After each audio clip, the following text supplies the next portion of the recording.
फिर से आपका स्वागत है ज्ञान निकेतन एजुकेशन केयर के इस यूट्यूब चैनल पे। आज मैं लेकर आया हूँ क्लास 9 का वीडियो नंबर 3 और यहाँ पे आप देख सकते हैं कि हेडिंग में जैसा कि लिखा हुआ है कंप्यूटर क्लास 9 पार्ट 3। पार्ट 3 मतलब हुआ इससे पहले 2 वीडियो डाला गया है और आज मैं जो आपको बताने जा रहा हूँ यह है चैप्टर नंबर 1 कंप्यूटर सिस्टम का वीडियो नंबर 3। और आज के इस टॉपिक में स्पेशली जो हम लोग पढ़ने वाले हैं इसका नाम है आईपीओ साइकिल। तो सबसे पहले हम लोग चर्चा करेंगे ये आईपीओ साइकिल होता क्या है। उसके बाद इस आईपीओ में आई का मतलब यानी कि meaning of I, P and O. After that we will discuss about input, processing and output. तो सबसे पहले हम लोग यहाँ पे डिस्कशन करेंगे कि आईपीओ साइकिल क्या होता है। तो ऐसे जनरली आप लोग को वाटर साइकिल पढ़ाया गया होगा साइंस में। तो साइकिल का मतलब एक चक्र होता है जिसके तहत किसी कार्य को किया जाए, जैसे वाटर साइकिल। उसी तरह कंप्यूटर में आईपीओ साइकिल होता है। साइकिल मतलब चक्र। तो आईपीओ साइकिल का परिभाषा यहाँ पे हम देख सकते हैं, the process through which computers perform there task is called IPO cycle. एक ऐसा प्रक्रिया जिसके तहत हमारा कंप्यूटर काम करता है, चाहे हमारा सिस्टम हो यानी कि ह्यूमन का सिस्टम हो या प्लांट का सिस्टम हो या कंप्यूटर का सिस्टम हो। यदि सिस्टम है तो कोई ना कोई एक प्रोसेस के तहत काम करेगा। तो जिस प्रोसेस से प्लांट अपना भोजन बनाता है उसे हम लोग फोटोसिंथेसिस कहते हैं। तो जिस प्रोसेस के तहत कंप्यूटर अपना काम करता है उसी प्रोसेस को आईपीओ साइकिल कहा जाता है। यहाँ पे हम परिभाषा लिख चुके हैं, the process through which computer perform there task is called IPO cycle. अब यहाँ देखेंगे कि आईपीओ में आई का मतलब क्या होता है, पी का मतलब क्या होता है और ओ का मतलब क्या होता है। तो I means input, P means processing और ओ मीन्स आउटपुट। तो यहाँ तक आईपीओ क्या है और आईपीओ का मतलब क्या है क्लियर है। अब हम लोग देखेंगे इनपुट होता क्या है और इसका कुछ एग्जाम्पल, प्रोसेसिंग क्या होता है, आउटपुट क्या होता है, और डीपली एक एक करके हम लोग ये सारे टॉपिक को डील करेंगे। तो अब हम लोग देर ना करते हुए सबसे पहला जो आईपीओ के अंतर्गत एक एग्जाम्पल समझते हैं जिसमें आईपीओ को डीपली समझेंगे। एग्जाम्पल मतलब एक उदाहरण बताया जा रहा है जिसमें आईपीओ को समझाया जा रहा है। आई मतलब मैंने बताया, आई का मतलब इनपुट। अब क्वेश्चन की इनपुट क्या होता है, दूसरा प्रोसेसिंग क्या होता है और तीसरा आउटपुट क्या होता है। तो पिछला वीडियो में पार्ट 1 वाला जो वीडियो है उसमें हम बताए हैं कि कंप्यूटर को जो इन्फॉर्मेशन मेरे द्वारा दिया जाता है यानी कि यूजर के द्वारा कंप्यूटर में जो इन्फॉर्मेशन दिया जाए, तो यूजर के द्वारा जो इन्फॉर्मेशन कंप्यूटर में दिया जा रहा है इसी इन्फॉर्मेशन को इनपुट कहते हैं। और कंप्यूटर के द्वारा यूजर को जो इन्फॉर्मेशन दी जा रही है, जो रिजल्ट दिया जा रहा है, उस रिजल्ट को आउटपुट कहते हैं। और बीच में यूजर से लेकर के यहाँ रिजल्ट देने तक का जो प्रोसेस है, जो प्रक्रिया यहाँ पे किया जा रहा है, इसे हम लोग प्रोसेसिंग के नाम से जानते हैं। तो अब पढ़ेंगे इनपुट, उसके बाद आउटपुट और उसके बाद प्रोसेसिंग के बारे में। तो सबसे पहले यहाँ पे ध्यान दीजिए, हेडिंग हमने डाला इनपुट। तो इनपुट का परिभाषा, इनपुट को ही हम लोग RAW रॉ डाटा कहते हैं और इसका डिफिनीशन, इसका चर्चा वीडियो नंबर 1 में किया गया है। यदि नहीं देखे हैं तो चैनल को विजिट करते हुए वीडियो 1 को देखिए। तो यहाँ पे हम इनपुट न लिख करके इनपुट डिवाइस लिखते हैं और इसी के बारे में हम लोग पढ़ेंगे इनपुट डिवाइस क्या होता है। तो सबसे पहले इनपुट डिवाइस का परिभाषा है, the device that is required to feed data in computer is called input device। यानी कि वैसा डिवाइस जिसकी मदद से कंप्यूटर में किसी डाटा को इनपुट किया जाता हो, फीड किया जाता हो, डाला जाता हो, वैसे डिवाइस को इनपुट डिवाइस कहते हैं। डिवाइस मतलब उपकरण, इनपुट मतलब देना, यानी कि कंप्यूटर को देने वाला जो उपकरण है, कंप्यूटर में कुछ दिया जाए जिस उपकरण से, उस उपकरण को हम लोग इनपुट डिवाइस कहते हैं। जनरली सबसे ज्यादा उपयोग किए जाने वाला इनपुट डिवाइस जो है वो है कीबोर्ड और माउस। तो एग्जाम्पल में हम लोग सिर्फ 2 नहीं टोटल 13 एग्जाम्पल लिखेंगे और आप लोग को यह 13 याद होना चाहिए, क्योंकि as an objective questions options में कुछ भी दिया जा सकता है और आपसे पूछा जाएगा कि which of the following is an input device या which of the following is not an input device. तो हम लोग को 13 एग्जाम्पल्स याद करना है इनपुट डिवाइस के अंतर्गत। तो सबसे पहला इनपुट डिवाइस में आ जाएगा keyboard, second one is mouse, third scanner, fourth light pen, fifth webcam, six joystick, seventh track ball, 8 OMR, BCR, MICR, OCR। पहला देखिए keyboard, mouse, scanner, light pen, webcam, joystick, track ball, OMR, BCR, MICR, OCR, ETC। यहाँ पे जितने भी examples लिखा गया है यह सारा का सारा एग्जाम्पल है इनपुट डिवाइस का। अब इसमें से क्वेश्चन उठा हुआ कि सर कीबोर्ड के बारे में सुने थे, इसका उपयोग भी जानते हैं, माउस के बारे में भी जानते हैं, तो बाकी जो भी बचा हुआ है आपको नेक्स्ट चैप्टर में यानी कि चैप्टर नंबर 2 में ये सब के बारे में आपको पढ़ने के लिए मिलेगा। यदि इच्छा है कि अभी हम जाने तो आप व्हाट्सएप ग्रुप पे कमेंट कीजिए, प्रत्येक क्वेश्चंस का रिप्लाई दिया जाएगा। तो कीबोर्ड हम लोग जनरली टाइपिंग करने के लिए उपयोग करते हैं, माउस किसी चीज को सिलेक्शन करने के लिए, स्कैनर किसी डॉक्यूमेंट को स्कैन करने के लिए, लाइट पेन एक मार्कर की तरह पेन होता है जिसका उपयोग स्क्रीन टच मॉनिटर पे किसी चीज को सेलेक्ट करने के लिए किया जाता है। वेबकैम कंप्यूटर्स में जो कैमरे लगे होते हैं उस कैमरा को वेबकैम बोला जाता है। जॉयस्टिक और ट्रैक बॉल गेमिंग डिवाइस है। और भी जितने भी एग्जांपल्स है ये सारा का सारा इनपुट डिवाइस, और यही एग्जांपल की मदद से हम लोग कंप्यूटर में किसी डाटा को फीड करते हैं। तो आईपीओ का पहला कंसेप्ट था आई इनपुट, तो इस आई को हम लोग क्लियर कर चुके हैं। आगे बढ़ते हैं और अब चलते हैं सेकेंड नंबर जिसका नाम है आउटपुट डिवाइस।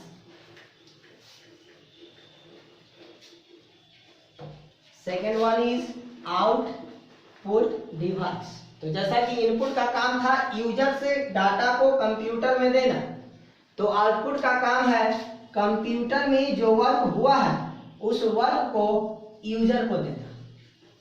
सिंपल भाषा में समझेंगे, यदि हम किसी कार्य को कंप्यूटर में दे रहे हैं इनपुट, कंप्यूटर किसी काम को यूजर को दे रहा है तो वही होगा आउटपुट। बस इसी आउटपुट में डिवाइस लगा देना है, यानी वैसा डिवाइस जिसकी मदद से यूजर को कुछ रिजल्ट की प्राप्ति होता है वैसे डिवाइस को आउटपुट डिवाइस कहते हैं।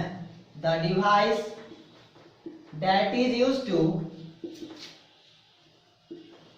गेट रिजल्ट, वैसा डिवाइस जिसका उपयोग करते हुए हमें रिजल्ट की प्राप्ति होती है वैसे डिवाइस को आउटपुट डिवाइस कहा जाता है। इसका भी एग्जांपल हम लोग देखेंगे। तो आउटपुट डिवाइस में मेनली 5 एग्जांपल आते हैं। First one monitor, second speaker, third projector and the fourth printer और प्लॉटर। बस आउटपुट में कहीं भी आपको कोई एग्जांपल दिया रहेगा तो मात्र यह 5 एग्जांपल। इस 5 एग्जांपल में 2 चीज एक्स्ट्रा आपको सीखना है। मान लिया जाए आपसे इसमें पूछ दिया जाए कि which of the following, question सुनिएगा, which of the following gives result in soft copy, यानी कि 4 आपको एग्जांपल दिया गया है और 4 एग्जांपल जो है आउटपुट का है और आपसे पूछ रहा है कि निम्न में से कौन सा ऐसा उदाहरण है जो सॉफ्ट कॉपी के रूप में रिजल्ट देता है। ऑप्शन देखिएगा ABCD 4 ऑप्शन है, जैसे printer, second one plotter, third one monitor, fourth one all of above. Question है कि निम्न में से कौन सा ऐसा डिवाइस है जो सॉफ्ट कॉपी के रूप में रिजल्ट देता है। तो क्वेश्चन की रिजल्ट तो देता है और रिजल्ट देने वाले को हम लोग क्या बोलते हैं, आउटपुट डिवाइस। लेकिन यहाँ पे देख सकते हो प्रिंटर भी रिजल्ट देता है, देख सकते हैं इसमें है, यानी ये भी आउटपुट है, ये भी आउटपुट, ये भी आउटपुट। तो क्या आंसर ऑल ऑफ दीज होगा? नहीं। तो क्वेश्चन तो था कि आउटपुट है, लेकिन आउटपुट के साथ एक और कंडीशन लगाया था कि सॉफ्ट कॉपी के रूप में रिजल्ट दे। तो एक चीज आपको और जानना होगा, सॉफ्ट कॉपी और हार्ड कॉपी। फर्स्ट वीडियो में इसका डीपली एक्सप्लेन किया हुआ है। यहाँ पे शॉर्ट में समझिए, एस से सॉफ्ट और एस से स्क्रीन। एस फॉर सॉफ्ट और एस से स्क्रीन, यानी कि स्क्रीन पर यदि कोई रिजल्ट प्राप्त हो तब उसे सॉफ्ट कॉपी, और पेपर पर जो रिजल्ट प्राप्त हो उसे हम लोग हार्ड कॉपी करेंगे। तो क्वेश्चन था सॉफ्ट कॉपी में कौन देगा? तो देखिए, प्रिंटर तो पेपर पर देता है, ये तो होगा नहीं। प्लॉटर भी बड़ा बड़ा पेपर पर देता है, ये भी नहीं होगा। तो बचा आपका। तो आशा करते हैं आउटपुट आपको समझ में आया होगा। चैप्टर नंबर 2 या 3 में आपको डीपली आउटपुट डिवाइस और स्टोरेज डिवाइस के बारे में पढ़ना है। तो आईपीओ में दो चीज को हम लोग पढ़ चुके हैं। आईपीओ, आई हो गया कंप्लीट, पी हो गया, सॉरी ओ हो गया कंप्लीट। अब पढ़ना है इसके बारे में, पी के बारे में। और ये जो प्रोसेसिंग पार्ट है यह थोड़ा डीपली हम लोग पढ़ेंगे अभी, क्योंकि चैप्टर 2 में सिर्फ इनपुट और आउटपुट के बारे में पढ़ना है, प्रोसेसिंग के बारे में नहीं। तो तीसरा जो टॉपिक है उसका नाम है पी फॉर प्रोसेसिंग। और प्रोसेसिंग कहते हैं जिस काम को हम करते हैं, तो काम को करने में जो प्रोसेस इन्वॉल्व होता है, जो प्रक्रिया इन्वॉल्व होता है, उसी प्रोसेस को प्रोसेसिंग कहा जाता है। फर्स्ट वीडियो में मैंने एक खाना बनाने का एग्जांपल दिया था, आप वीडियो को देखिएगा। पहला वीडियो देखिए, उसके बाद सीरियल वाइज, यानी पहले 1 नंबर वीडियो, तब 2 नंबर, तब 3 नंबर, यानी पार्ट 3 देखिए। सीरियल वाइज यदि देखिएगा तो आपको काफी अच्छा से समझ में आएगा। तो पहला वीडियो आप देखिएगा, उसमें एक एग्जांपल दिया गया था खाना बनने से लेकर के और रिजल्ट प्राप्त होने तक, यानी कि हम लोग आटा से रोटी प्राप्त किए थे। तो इसमें भी एक प्रोसेस इन्वॉल्व था, आटा से गैस पर रोटी बना था, तब जा करके हमको यहाँ पे रोटी प्राप्त हुआ था। तो बीच वाला जो पार्ट था इसी को प्रोसेसिंग बोलते हैं।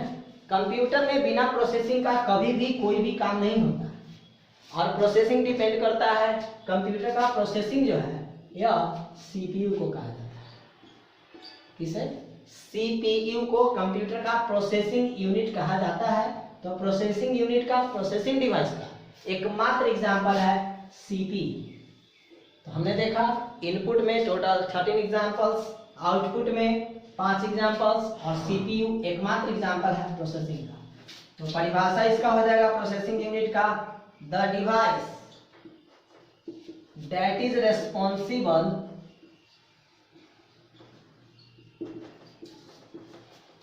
to perform any task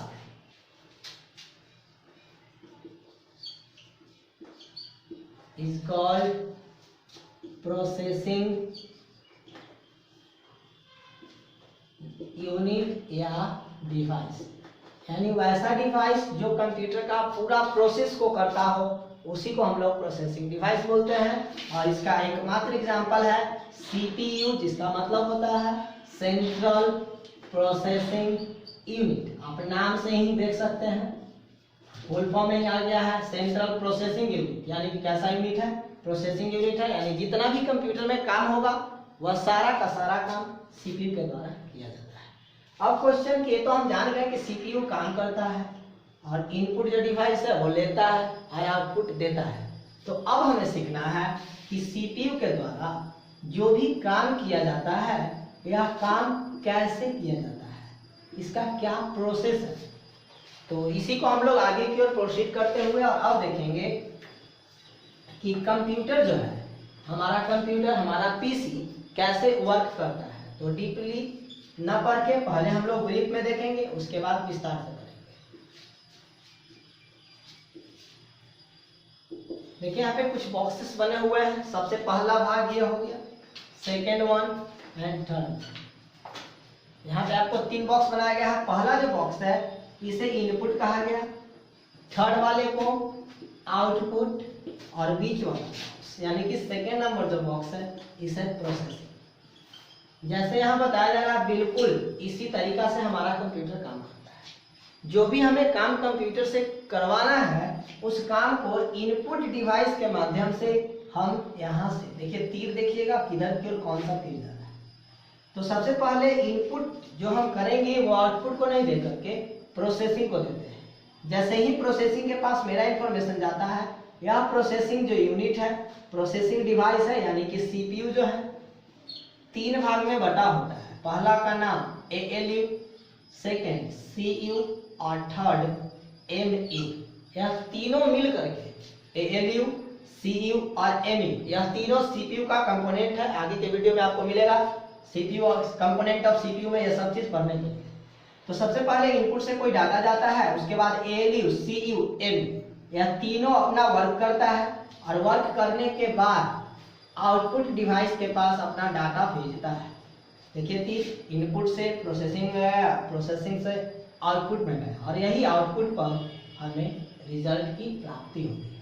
और इसी को हम लोग शॉर्ट में बोला जाता है basic block diagram of computer system. यानी कि एग्जाम में आपसे बोल दिया जाए कि एक डायग्राम ड्रॉ कीजिए, basic block diagram of computer system का। एकदम सरल भाषा में आप इसको ड्रॉ कर दीजिए, आपको फुल मार्क्स ऑब्टेन हो जाएगा। आपके बुक में कुछ और तरीके से हो सकता है बताया हुआ हो, लेकिन यह प्रोसेस 100% सही है। सबसे पहले इनपुट, इनपुट से प्रोसेसिंग, प्रोसेसिंग में 3 भाग ALU, CU, MU. After that तो अभी हमने देखा चैप्टर 1 के अंतर्गत आईपीओ साइकिल का फुल डिस्क्रिप्शन, यानी कि पूरा विवरण आईपीओ होता क्या है। तो आईपीओ के अंतर्गत हम लोग पढ़े प्रोसेसिंग, और प्रोसेसिंग के अंतर्गत हमने बताया कि कंप्यूटर के प्रोसेसिंग यूनिट सीपीयू को टोटल 3 भाग में बांटा गया था। पहला का नाम था ALU, second one CU, third one MU. और यहाँ पे हम देख सकते हैं कि एएलयू का मतलब होता है अर्थमेटिक लॉजिकल यूनिट, सीयू का मतलब होता है कंट्रोल यूनिट और एमयू का मतलब होता है मेमोरी यूनिट। तो शॉर्ट हम लोग यहाँ पे थोड़ा सा ये तीनों के बारे में अध्ययन कर लेते हैं, बाकी विस्तार से नेक्स्ट वीडियो में आपको मिलेगा, यानी कि अगले चैप्टर में जरूर मिलेगा। तो सबसे पहला जो है कि आखिर जो सीपीयू था, और सीपीयू को हमने 3 भाग में बांटा था, एएलयू, सीयू और एमयू। तो एएलयू क्या करता है, सीयू क्या करता है और एमयू क्या करता है। तो इन शॉर्ट हम देख सकते हैं कि ए मतलब होता है अर्थमेटिक, और अर्थमेटिक का आप यदि हिंदी जानते होंगे तो इसका मतलब होता है अंक गणित। अर्थमेटिक मतलब अंक गणित, और लॉजिकल का मतलब होता है तार्किक। जो रीजनिंग हम लोग पढ़ते हैं तर्क वितर्क वाला रीजनिंग होता है, तो लॉजिकल का मतलब तार्किक। यानी सीपीयू का जो पहला भाग है एएलयू, यह करता क्या है, तो आप यहाँ देख सकते हैं लिख दिया है मैथमेटिकल कैलकुलेशन। गणित से संबंधित जितने भी कैलकुलेशन कंप्यूटर में करना होता है वह सीपीयू का तीनों में से एएलयू भाग करता है। ठीक है, अब चलते हैं दूसरा सीयू। तो सी मतलब कंट्रोल और यू मतलब यूनिट। कंट्रोल मतलब होता है नियंत्रण करना। जैसे कि हम लोग कहीं एग्जाम देने जाते हैं तो वहां 2 प्रकार के टीचर आपको मिलेंगे, एक कंट्रोलर और एक इन्विजिलेटर। इन्विजिलेटर का काम है एग्जाम को कंडक्ट करवाना, और एग्जाम कंट्रोलर का काम है एग्जाम को नियंत्रित करना, कौन एग्जाम कहाँ कैसे हो रहा है। तो यहाँ पर भी कंट्रोल का मतलब ही हुआ नियंत्रित करना। कंट्रोल मतलब नियंत्रित करना, लेकिन किसको नियंत्रित करेगा, तो सीपीयू के अंदर में जो भी एक्टिविटी किया जा रहा है, यानी सीपीयू हमारा जो भी काम करता है वो सारे कार्य को कंट्रोल नियंत्रित करने का काम हमारा सीयू करता है। और तीसरा है एमयू। एम मतलब मेमोरी, यू मतलब यूनिट। मेमोरी का मतलब होता है स्टोर करना। तो सबसे पहले हम लोग देखें कि मैथमेटिकल कैलकुलेशन एयू कर लेगा, एयू करेगा, सीयू कंट्रोल करेगा और एमयू स्टोर करेगा। लेकिन एक चीज ध्यान देंगे आप, देखिए साफ लिखते हैं स्टोर्स द प्रोसेस डाटा। जो काम हो गया है उसे स्टोर करने का काम एमयू करेगा। नीचे नोट में देख सकते हैं बिफोर स्टोरिंग द डाटा। जब हम लोग डाटा को स्टोर करते हैं तो डाटा को स्टोर करने से पहले कंप्यूटर क्या करता है, उसके पास एक रजिस्टर होता है, और जो भी हम काम करते हैं वह सारे काम को टेम्पोरली यानी कि अस्थायी रूप से, अस्थायी मतलब थोड़े समय के लिए रजिस्टर में सेव रखता है। और जो रजिस्टर में डाटा सेव है, इसी रजिस्टर वाले डाटा को हम लोग अपने स्टोरेज डिवाइस में स्टोर करते हैं और उसी को बोला जाता है एमयू। अब क्वेश्चन उठ रहा है सर स्टोरेज डिवाइस क्या होता है, तो इसका भी डिस्क्रिप्शन, इसका भी पूरा डिटेल्स हम लोग चैप्टर 2 में पढ़ेंगे। तो आशा करते हैं कि आईपीओ जो टॉपिक था वह अब जाकर के फुल कंसेप्ट क्लियर हो गया होगा। इसके बाद जो टॉपिक आपका बचा उसका नाम है एप्लीकेशन ऑफ कंप्यूटर, यानी कि आजकल जो हम लोग कंप्यूटर उपयोग करते हैं उसका क्या उपयोग है और कहाँ कहाँ किस काम के लिए इसका उपयोग हम लोग करते हैं। और एक और टॉपिक बचा मेमोरी। तो यह दोनों टॉपिक नेक्स्ट वीडियो में हम लेकर के आएंगे।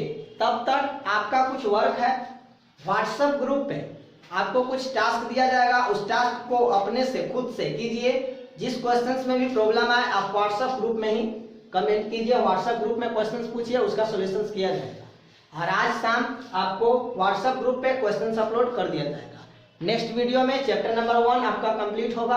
और इसके बाद जिस स्टूडेंट को भी कोई भी टॉपिक में डाउट लगे वह व्हाट्सएप ग्रुप के माध्यम से हमसे संपर्क कर सकते हैं। तब तक के लिए धन्यवाद।